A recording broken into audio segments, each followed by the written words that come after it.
Alors on se retrouve pour une vidéo qui arrive un petit peu tardivement parce qu'on est déjà mi-octobre et je me rends compte que j'ai toujours pas fait ma vidéo des tops et des flops de septembre.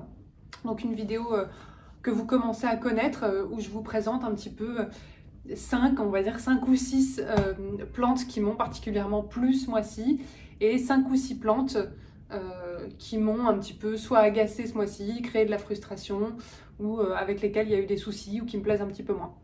Alors comme je disais dans la dernière vidéo, j'essaye de faire des vidéos un petit peu plus courtes, donc je vais commencer assez directement et puis je vais essayer de ne pas faire de hors-sujet pendant 3 heures sur chaque plante.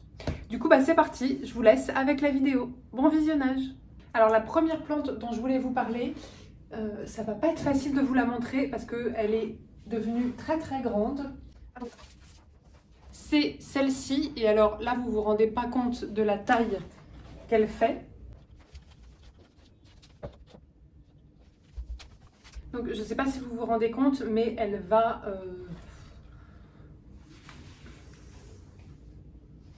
Ouais, elle est aussi grande que moi, globalement. Elle est aussi grande que moi. Alors je vous ferai des petits plans pour que vous puissiez mieux voir, parce que là, évidemment, je ne vais même pas essayer de la faire rentrer dans le cadre, ça ne va pas être possible. Je peux peut-être vous l'avancer un petit peu. Hop, vous voyez, donc voilà, elle grimpe vraiment très très haut. Elle va finir par atteindre le plafond. Donc c'est le philodendron Glorious. Le philodendron Glorious qui est un hybride entre le philodendron Gloriosum et le philodendron Melanochrysum, qui est une plante que j'aimais beaucoup quand je l'ai reçue au début, et ensuite je ne sais pas pourquoi je m'en suis désintéressée. Elle me plaisait pas trop, en plus elle est dans un coin où elle n'est pas du tout mise en valeur. Et en plus, elle a chopé des acariens. Alors franchement, elle s'en est très très bien tirée. Elle a plein de petites traces de piqûres, mais les feuilles ne se sont pas particulièrement abîmées. Donc elle est plutôt robuste et franchement, elle est plus facile que ses parents. Donc elle est plus facile que le Melanochrysum et que le Gloriosum, je trouve. Hop. Je ne peux pas m'empêcher de vérifier si elle a encore des acariens ou pas. Et donc ces derniers temps, alors particulièrement cet été, elle a vraiment poussé de folie. Et j'ai commencé à la remarquer davantage, elle a commencé vraiment à me plaire davantage. Et là, ces derniers temps, je trouve qu'elle est vraiment devenue très jolie, très majestueuse. Sa dernière feuille est vraiment très très belle. Alors malheureusement, je ne vois pas trop comment vous la montrer d'ici. Voilà. Celle-ci là, je sais pas, vous vous rendez pas compte, mais l'équilibrisme que je suis en train de faire. Donc cette feuille-là qu'elle m'a sortie, qui est vraiment parfaite, qui est vraiment superbe. Elle en a déjà une autre en cours, donc elle fait vraiment feuille sur feuille. Et puis du coup, c'est devenu ma plus grosse plante, je pense, presque, sans que je m'en rende... Non, c'est pas ma plus grosse plante, mais une de mes plus grosses plantes, sans que je m'en rende compte, parce que quand je l'ai eue, elle avait vraiment voilà, 2 feuilles en bas, elle était là, quoi, peut-être. Elle n'a pas perdu tant de feuilles que ça, voilà, elle s'abîme pas, elle va bien. Elle fait vraiment sa vie, alors que je l'ai vraiment laissée de côté pendant longtemps. Et donc là, il faudrait que je pense à la couper, à la bouturer, parce que je lui ai rajouté un 3e tuteur. Mais si je rajoute encore un tuteur et que je la fais grimper encore plus, ça va être complètement instable et ça va se casser la gueule. Donc ou alors il faudrait que je l'accroche au mur, je sais pas, quelque chose comme ça. Mais en ce moment, j'ai pas du tout envie de la couper. Donc ça sera pas pour tout de suite. J'aimerais bien lui trouver un endroit où elle est un petit peu plus mise en valeur. Mais vu la taille qu'elle fait, c'est pas évident, quoi. Ensuite, la seconde plante dont je voulais vous parler, c'est celle-ci, c'est mon philodendron Burle-Marx variegata, qui est une plante très facile, aussi facile que le Burle-Marx tout court, quoi. Le seul problème, c'est que parfois elle a tendance à faire un peu trop de vert, mais sinon c'est une plante qui est vraiment très facile. C'est une plante que j'adore parce qu'elle a des variegations jaunes, et j'en ai pas beaucoup des plantes qui ont des variegations jaunes, et pourtant c'est quelque chose que j'aime énormément. Et c'est une plante qui n'a pas fait grand chose pendant plusieurs mois. Elle avait beaucoup poussé au début et puis elle s'est un peu stoppée pendant longtemps. Et pareil, je m'en étais un petit peu désintéressée. Et là, cet été, elle m'a sorti pas mal de nouvelles feuilles. Et notamment des nouvelles feuilles très très jolies. Alors, notamment celle-ci là qui est complètement moitié-moitié, que je trouve vraiment sublime. Et puis vous voyez là, de ce côté-là aussi, elle a fait pas mal de feuilles avec de belles variegations. Elle a vraiment pris plus d'ampleur. Et donc je suis très contente de l'avoir poussée à nouveau. J'espère qu'elle va continuer d'avoir ces jolies variegations-là. Et donc voilà, pareil, une plante qui m'était un petit peu sortie de la tête. Et puis qui a vraiment de nouveau attiré mon attention. En plus, celle-ci, elle n'a jamais eu de nuisible, elle n'a jamais eu de problème. Elle a très rarement des feuilles qui s'abîment. Et en plus, elle était encore plus fournie, elle avait encore plus poussé que ça. Et je l'ai fait tomber il n'y a pas longtemps. Et du coup, ça a cassé des feuilles quand elle est tombée par terre, quoi. Donc voilà pour mon philodendron Burle Marx variegata. J'ai hâte de le voir devenir encore plus mature parce que je trouve que c'est une plante, quand les feuilles ont vraiment leur forme mature, qui est vraiment très très très jolie. Et puis c'est vraiment une plante que je recommande pour les débutants qui chercheraient quand même, enfin pour les débutants, j'en fais partie, hein, mais donc pour les gens en général qui rechercheraient des plantes rares à variégation et faciles, clairement celle-ci, quoi. Mais elle est encore un petit peu chère. Elle n'a pas énormément baissé de prix par rapport à d'autres plantes rares. Elle, je trouve que le prix reste encore un petit peu rédhibitoire. Ensuite, ma troisième plante, c'est une plante que je vous ai déjà montrée dans un top. C'est une plante dont je vous parle souvent, donc j'aurais bien aimé vous en présenter peut-être une autre pour changer un peu, pour varier un peu, mais il se trouve que vraiment elle est dans mes tops ce mois-ci. Si je suis honnête avec moi-même, je suis obligée de l'inclure. C'est mon philodendron Painting Lady. Alors pareil, là il rentre absolument pas dans le cadre entièrement. Je vais vous le pencher un petit peu. Hop, voilà, donc ça continue en haut. Si je m'éloigne. Qui est une plante qui a vraiment énormément poussé parce que quand je l'ai eue, elle arrivait là. Et donc autant vous dire qu'elle a grimpé de folie. Qui est une plante hyper facile aussi, franchement. Elle a jamais eu de nuisible, elle m'a jamais posé de problème. Elle perd très rarement des feuilles, elle pousse de folie.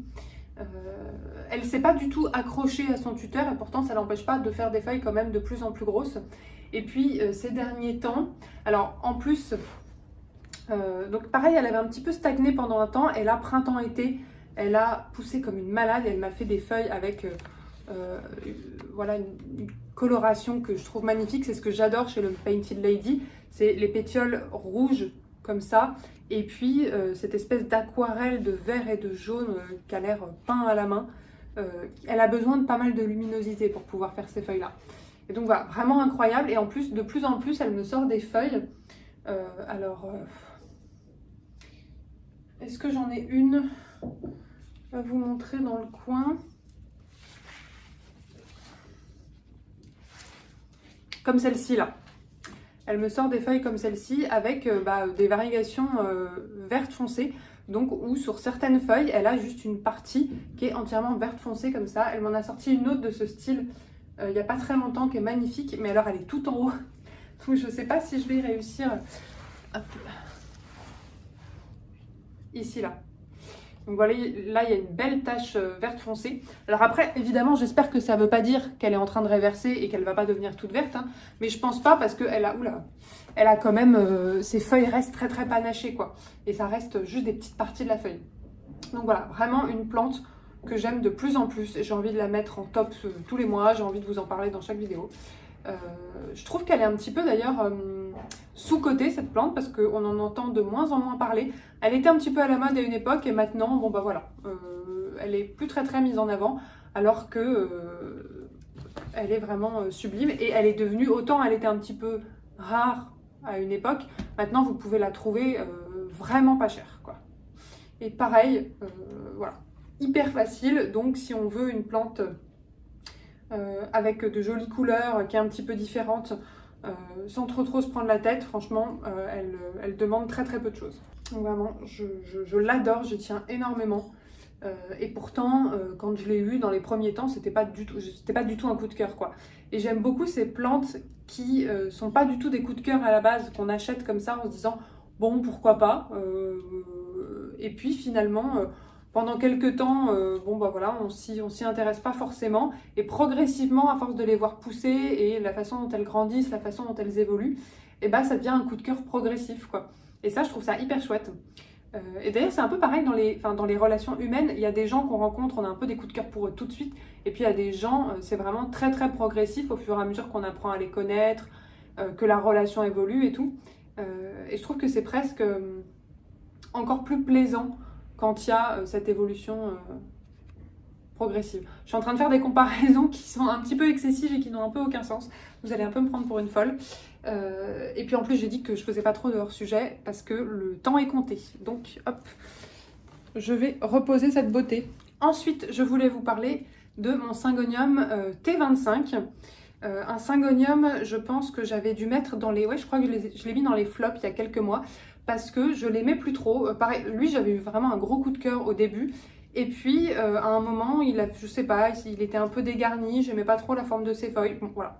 Je ne saurais pas expliquer, mais je l'aimais plus trop. Je l'avais même mis en flop, alors qu'il allait bien, hein. C'est-à-dire qu'il n'était pas du tout en mauvaise santé. J'ai hésité à m'en débarrasser. D'ailleurs, je l'avais même mis en vente ou en troc sur Instagram. Certains se souviendront peut-être. Et finalement, donc bon, la vente ne s'est finalement pas faite. Et en fait, j'en suis très contente parce que quelques temps après, je sais pas pourquoi, mais je me suis mise à beaucoup l'aimer. Et particulièrement ces derniers temps, oui, en fait, il est devenu un petit peu plus fourni. Et puis, je ne saurais pas expliquer, mais maintenant, en fait, il y a le chat qui est en train de faire le fou furieux à côté de moi. Je sais pas si vous l'avez. Qu'est-ce que je disais du coup? Mais calme-toi! À chaque fois que je sors plein de plantes comme ça l'excite complètement. Donc voilà, bon, je sais plus trop ce que je disais, mais donc voilà, une plante dont je voulais me débarrasser et finalement, ces derniers temps, elle me plaît énormément. Même la forme de ses feuilles, j'ai fini par m'y habituer. Je l'ai trouvée un peu trop allongée avant. Enfin voilà, c'était pas trop ce que je préférais au niveau esthétique. Et puis en fait, je sais pas, cette espèce de petit arbuste de blanc et de vert, je trouve que ces panachures sont très très jolies. Donc en fait, une plante voilà, que finalement j'aime beaucoup. Donc je suis très contente de l'avoir encore. Donc comme quoi parfois, il faut vraiment juste patienter. Et quand on patiente, soit nous on change, soit la plante change, et puis des choses évoluent qui font que voilà, notre intérêt pour la plante évolue avec. Donc je vous le montre d'un petit peu plus près. C'est pareil, hein, c'est une plante que je trouve assez facile. Alors moi elle est dans ma vitrine, donc forcément elle a de bonnes conditions, mais j'ai jamais eu trop de problèmes avec. Donc voilà, je trouve qu'elle est plutôt facile, mais j'ai envie de dire, comme tous les Syngoniums, c'est des plantes quand même assez faciles. Ensuite, pour la dernière, j'ai beaucoup hésité. Celle dont je vais vous parler finalement, c'est pareil, en fait, je vous en ai déjà souvent parlé et je l'ai déjà mis dans un top. Donc du coup, je trouvais ça un petit peu dommage, mais en ce moment, elle me plaît tellement que voilà, pareil, je me voyais pas ne pas l'inclure. C'est mon Syngonium Panda. Et franchement, enfin, regardez-moi cette beauté. Je le trouve incroyable. Quand je l'ai eu, il avait vraiment quelques petites feuilles là en bas. Enfin, vraiment, il payait pas de mine. Et il a poussé de folie. Et en plus de ça, il est très très fourni. Parfois, les Syngoniums, ils poussent très très vite, mais comme ils ont qu'un seul pied, ils vont vraiment pousser juste en liane et pas beaucoup recourir à leur tuteur. Et du coup, c'est pas forcément toujours très très très esthétique. Mais celui-là, comme il est très fourni, qu'il a vraiment plusieurs pieds et qu'en plus, il fait des feuilles vraiment de plus en plus grosses, là du coup on voit presque pas le tuteur finalement et ça le rend encore plus magnifique. Et pour vous montrer un petit peu, alors pareil, il fait feuille sur feuille, hein. Bon alors ça c'est assez typique des Syngoniums, ça pousse très très vite et il fait vraiment des feuilles qui commencent à être très grosses et qui sont hyper joliment constellées. Je vous montre un petit peu. Ce que j'aime bien avec le Syngonium Panda, c'est vraiment toutes les feuilles sont différentes quoi. Mais le chat, ça suffit. Non, pas les griffes sur le canapé. Ça l'aime. Qu'est-ce que je disais? Ce que j'aime bien avec le panda, c'est qu'il a des feuilles comme ça, avec vraiment plus des taches. Et puis, il a des feuilles comme ça, avec uniquement des petites éclaboussures, un petit peu comme la taille constellation finalement. Chaque feuille est différente. Vous voyez, il y en a qui sont, ici, qui sont beaucoup plus vertes, avec juste voilà, des petites taches comme ça. Donc ça fait dans l'ensemble en fait, ça fait un dégradé, une panachure que je trouve magnifique. Voilà, enfin, vraiment je l'aime à la folie, je l'aime vraiment d'amour. Et pareil, j'ai jamais eu aucun souci avec elle, enfin, c'est une de mes plantes les plus faciles. Simplement, elle a eu des acariens récemment. J'ai traité, faudrait que je vérifie si toutes les plantes que j'ai traitées, faudrait que je vérifie où elles en sont, si c'est revenu ou pas. Mais ça ne l'a pas du tout abîmé, quoi, très très robuste. Et là, je vois ici, il y a une feuille qui est en train d'arriver. Ici, là, hop, il y a une feuille qui est en train de se dérouler. Et il a au moins 3 pieds. Donc voilà. Hop. Et là, je vois qu'il commence à dépasser son tuteur. Bon, de toute façon, il ne s'est pas accroché à son tuteur, hein, donc c'est pas dramatique. Mais il faudrait que faudrait que j'agrandisse ça. Oui, c'est pas du tout accroché à son tuteur. Bon, c'est pas très grave. Hein. Autant les gros philo grimpants, quand ils s'accrochent pas à leur tuteur, je trouve que ça impacte vraiment leur pouce et la taille de leurs feuilles. Autant les syngoniums, pas tant que ça, je trouve. C'est plus pour la stabilité que je les mets sur tuteur. Je me suis assise sur ma cheville. Donc, alors je sais, ça fait déjà 5 plantes en top, mais il y en a 2 petites dont je voulais vous parler quand même, que je vais inclure en mention spéciale. Alors vraiment, moi, à chaque fois que j'ai envie de parler de plus de 5 plantes, toutes les autres, je les mets en mention spéciale. C'est un peu ma caution. Tant que je dis que c'est des mentions spéciales et pas des plantes du top, dans ces cas-là, ça va, je peux en mettre autant que je veux. Donc vraiment, j'ai aucune capacité à respecter mes propres règles. Mais je voulais quand même vous en parler parce que c'est 2 petites plantes, pareil, que j'aime bien en ce moment. Je vais passer assez rapidement dessus. Il y en a une que vous connaissez bien parce que pareil, je vous l'ai montré souvent en top. C'est mon Syngonium Red Spot Tricolor qui continue à faire des feuilles de plus en plus grosses. La dernière, c'est celle-ci, qui est magnifique. Il fait de plus en plus de roses aussi. Alors après, les dernières feuilles, donc celle-ci et celle-ci, n'ont pas beaucoup de constellations. Donc comme celle-ci, elle avait plus de constellations ici. Les dernières n'ont pas trop ça. Celle-ci, elle en a un peu là. Ce qui est quand même quelque chose que j'aime beaucoup sur le tricolore. Donc voilà, j'espère que ça va revenir quand même. Sinon, bon, c'est un peu juste un red spot, quoi. Et je vois qu'il a une feuille là qui est en train d'arriver, ici. Et je sais pas si vous verrez, mais elle a l'air un peu toute rose. Donc je sais pas, on verra. Mais malgré tout, il est quand même magnifique. Et puis ce qui est assez flagrant, c'est l'évolution à partir de quand je l'ai eu, quoi. Quand je l'ai eu, il y avait, je crois, cette feuille-là, celle-ci. Enfin, vraiment, c'était que des toutes petites feuilles comme ça. On aurait à peine dit un syngonium, on voyait pas du tout le côté tricolore. Donc voilà. Bon, allez, j'arrête d'en parler parce que je suis déjà en train de déborder. Parce qu'il y en a aussi une que je voulais mentionner rapidement. C'est celle-ci que je vous ai présentée un petit peu dans un haul pendant un vlog. C'est un petit anthurium que j'ai eu chez Casa Botanica, qui est un hybride entre le dorayaki et le silver blush, donc mes 2 anthuriums préférés. Le dorayaki, j'aime beaucoup ses feuilles vraiment rondes, et le silver blush, j'aime bien ses nervures argentées. Et donc celui-là, il a les deux. Et je le trouve vraiment très très mignon, très très joli. Il a bien poussé. Franchement, vous voyez les feuilles qu'il m'a faites ici, voilà, elles sont très jolies. Il en a une ici, là, en cours. Et pour le moment, il va très bien. Il n'y a aucune feuille qui s'est abîmée. Et c'est assez rare pour le souligner parce que malheureusement, les anthuriums chez moi ont quand même tendance à avoir les feuilles qui s'abîment et notamment à développer un petit peu du fongique, quoi. Donc pour l'instant, là, il est en terre. Mais peut-être qu'à un moment, je le passerai en sphène.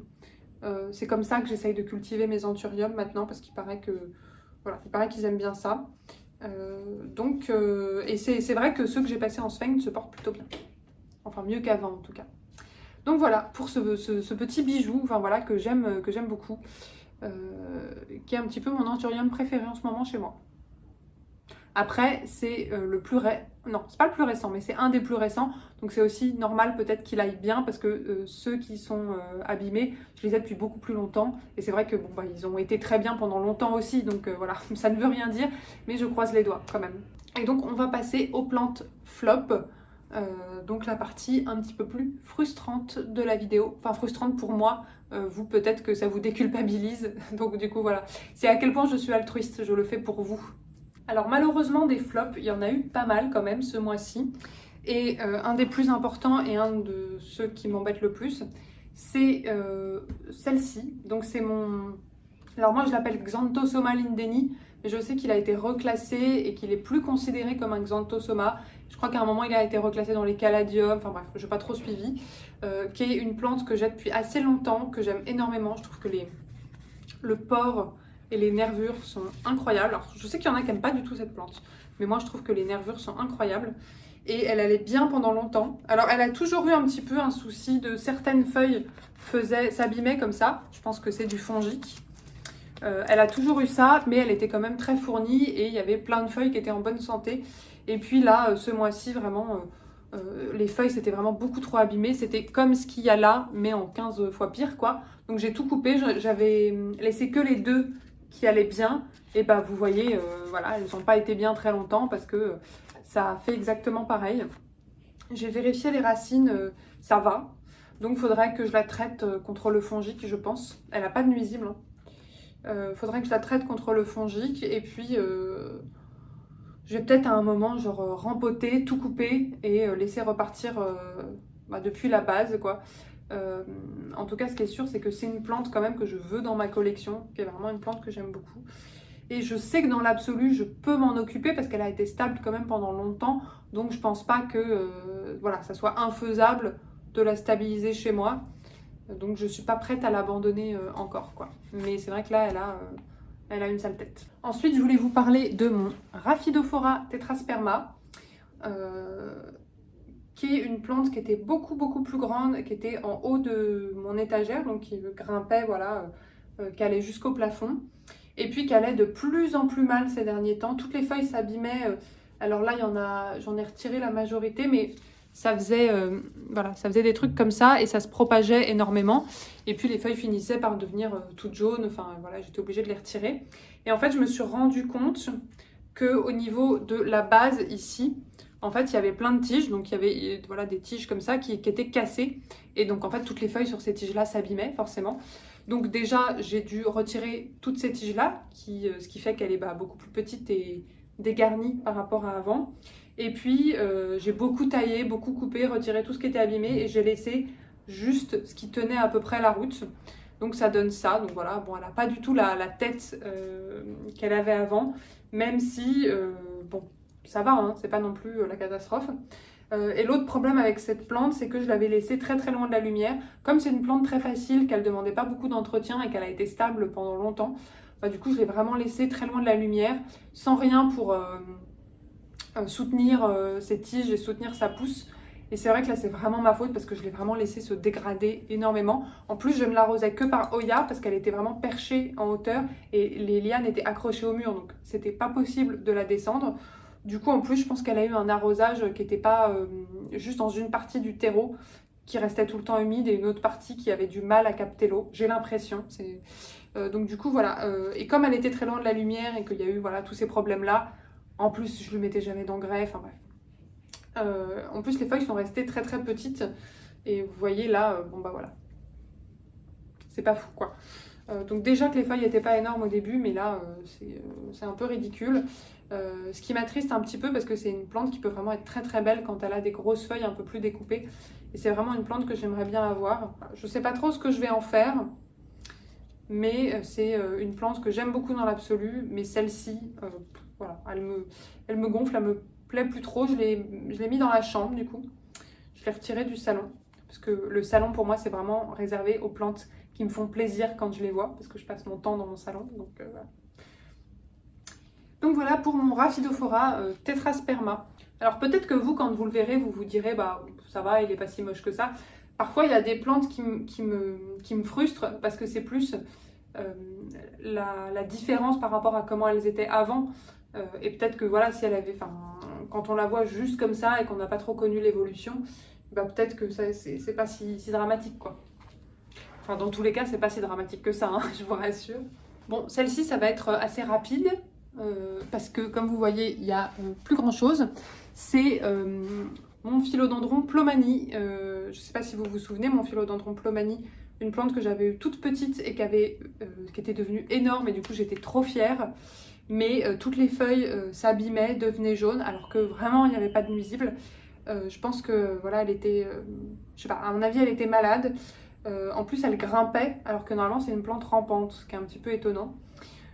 J'ai vraiment essayé plein de trucs pour la sauver, ça n'a pas fonctionné et j'ai fini par tout couper. Et là je vois que, vous voyez, ça repart. Ça repart, par contre ça repart, mais je n'ai pas l'impression que ça va se mettre à ramper pour autant, on verra. Et puis si ça fait comme mon Philodendron Mamey, dont je vais vous parler juste après, ça repart, ça va aller bien pendant un temps et la maladie qu'elle avait ou je ne sais pas va recauser le même problème. Et du coup ça m'amène à vous parler de mon Philodendron Mamey, qui est ici. Alors vous vous direz, elle va bien cette plante. En fait, déjà le philodendron mammae, quand je l'ai eu, il avait énormément poussé, il était devenu super beau. Et puis comme le plomanie, toutes les feuilles devenaient jaunes, s'abîmaient. Et puis comme le plomanie, il grimpait au lieu de ramper. Ce qui déjà, bon voilà. Et donc toutes les feuilles devenaient jaunes, s'abîmaient, etc. Je l'ai entièrement taillé une première fois. Donc il avait refait 2 départs. Et là j'ai dû tailler il n'y a pas longtemps la plus grosse branche qui était repartie parce que ça refaisait exactement la même chose. C'est pour ça que je dis que je pense que c'est une maladie que j'ai pas réussi à éradiquer, quoi. Ça refaisait exactement la même chose, il grimpait et puis toutes les feuilles devenaient jaunes les unes après les autres, etc. Donc j'ai de nouveau tout taillé ici et pour le moment j'ai laissé cette tige là qui elle ne s'abîme pas trop, mais très honnêtement je pense que ça va faire pareil. Il y a déjà une feuille de celle-ci que j'ai dû retirer qui a jauni. Et je vois qu'il y a un petit peu, enfin quelques petites taches, je sais pas si vous verrez, des petits points jaunes, je sais pas si vous vous rendrez compte. Mais c'est comme ça que ça commence en général. Ouais, ça refait, ça commence à faire un petit peu pareil qu'avant, c'est-à-dire que commence à y avoir des petites taches noires et des petits points jaunes. Et donc, bah, honnêtement, je donne pas cher de sa peau. À mon avis, il va se dégrader, même si pour l'instant la branche qui reste ne va pas trop mal, quoi. Donc, ouais. Alors lui, je lui ai mis, du coup, comme il grimpait. Et j'avais fait ça en vidéo, je lui ai mis un tuteur avec un substrat harassé pour que vraiment ces racines, qui normalement sont censées vraiment aller dans la terre, puissent se développer dans la terre. Et j'ai l'impression que ça fonctionne plus ou moins. Il commence à y avoir des racines qui vont à l'intérieur de la terre. Donc je ne sais pas si ça va l'aider ou pas. Je pense pas parce que ça va pas empêcher la première branche de dépérir complètement. Donc on verra. Mon plomanie et mon mammae, honnêtement, je vais peut-être devoir juste abandonner parce que si c'est un problème qui revient à chaque fois, je vais peut-être pas insister et les recouper à la base 1 milliard de fois, quoi. Donc voilà, bon, si jamais vous avez des idées, n'hésitez pas, mais j'imagine que c'est pas facile pour vous de savoir de quoi je parle parce que j'ai pas pu vraiment vous montrer à quoi ça ressemblait vu que le plomanie est complètement mort, taillé, et que celle-ci, là les feuilles qu'il y a n'ont pas trop ce problème, donc vous pouvez pas trop voir de quoi je parle. C'est dommage parce que pour le coup, que ça soit le plomanie ou le mammae, c'est 2 plantes que j'aime beaucoup et que j'aimerais bien avoir. Alors peut-être qu'un jour du coup je les rachèterai, que j'en prendrai d'autres pour repartir un petit peu de quelque chose de sain, quoi. Voilà. Et la dernière plante dont je voulais vous parler, alors j'ai hésité un petit peu, j'ai hésité à vous parler juste là de cette sténante amagrie parce que, alors non seulement elle a régulièrement des feuilles qui s'abîment un peu comme ça, et puis en plus j'ai la même en plus petite qui se porte bien et que je préfère. Je trouve qu'elle est beaucoup plus mignonne en petite. Et je comprends pas pourquoi celle-ci s'abîme alors que l'autre, non. Et bon, après, elle continue de pousser, hein, elle fait tout le temps des nouvelles pousses, mais elle a régulièrement des feuilles qui sèchent, alors que l'autre a moins d'humidité, et pourtant, elle sèche pas, quoi. Donc voilà, vous voyez, ça fait des trucs un peu comme ça. Bon bref, donc celle-ci, de toute façon, comme je l'ai en double, c'est une des seules plantes que j'ai en double, et que je préfère l'autre, la plus petite, et qu'en plus, elle prend moins de place, et qu'en plus, elle va mieux. Bon voilà, il y a un peu toutes les raisons de donner celle-ci, donc je pense que je vais la donner. Honnêtement, je ne vais pas la vendre, hein, je la donnerai. Mais bon, je l'aime bien quand même, je suis encore en train d'hésiter, quoi. Je l'aime bien, et en même temps, ouais. Je sais pas, bon. Du coup, voilà, j'avais hésité à vous parler de celle-ci. Finalement, il y en a une dont je voulais vous parler parce que vraiment, ça m'attriste.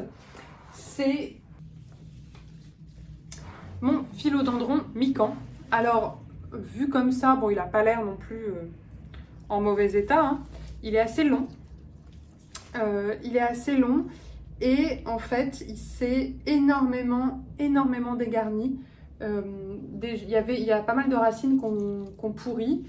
Et du coup, il y a certaines tiges, des tiges entières comme celle-ci, voilà, qui étaient hyper longues, qui n'avaient plus aucune feuille, qui s'étaient entièrement dégarnies, donc que j'ai dû complètement retirer récemment. Et du coup, il reste beaucoup moins de tiges, beaucoup moins de feuilles, et il est beaucoup moins fourni qu'avant. Et puis en plus de ça, il y a pas mal de feuilles qui continuent un petit peu de s'abîmer, je sais pas, qui parfois tirent un petit peu la tête.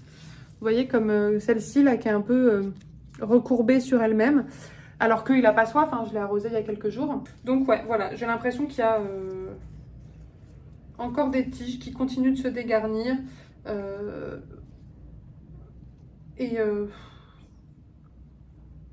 Et donc ça m'embête vraiment parce que c'était vraiment, c'est toujours hein, une de mes plantes préférées. Mais je trouve que c'est une plante qui est vraiment jolie quand elle est fournie. J'aime pas trop quand on voit à ce point-là les lianes et qu'il y a moins de feuilles comme ça. Mais c'est une plante que j'aime énormément, le mican. J'aime bien voilà, ces feuilles sombres comme ça, au toucher velours. Et avec alors là on voit pas très bien, mais avec des rainures un peu vertes et un peu plus vives. Et au soleil, par transparence, avec le dos un peu plus rouge comme ça, c'est magnifique. Après, c'est vrai que fut un temps, elle était très proche de la lumière, maintenant elle est plutôt loin de la lumière. Donc ouais, il faudrait peut-être que je fasse un effort là-dessus. Mais bon, l'agencement, ça commence à devenir compliqué parce que j'ai beaucoup de plantes qui ont besoin d'être plus proches de la lumière et je peux pas toutes les mettre devant la fenêtre. Donc je ne sais pas. Et puis bon, je l'ai pas mal taillée aussi parce que elle était devenue très très longue et les feuilles en bas étaient moches. Mais voilà, elle reste quand même assez longue. Hein. Donc voilà pour mon philodendron mican. J'espère que ça va aller parce que vraiment je l'aime beaucoup et ça m'embêterait de le perdre quoi. Mais c'est vrai que je trouve que là, il est tellement moins joli qu'avant. Voilà, on a fait le tour de toutes les plantes dont je voulais vous parler aujourd'hui. J'espère que ça vous a plu et je vous remercie d'avoir regardé la vidéo jusqu'ici. J'espère que j'étais pas trop speed dans la vidéo parce que je suis encore en train d'essayer de tâtonner et de trouver le juste milieu entre ma tendance à faire des vidéos vraiment très longues et puis mon envie qu'elles soient un petit peu plus courtes mais où du coup je me sens un peu pressée par le temps et j'ai peut-être tendance à accélérer un peu trop, je ne sais pas. Voilà, je suis encore en train d'essayer de trouver le juste équilibre entre les deux. Du coup, j'espère que vous passez un bon week-end. Je vous fais plein de gros bisous et puis je vous dis à la semaine prochaine, mais surtout à tout de suite sûrement en commentaire. Voilà, merci beaucoup et gros bisous.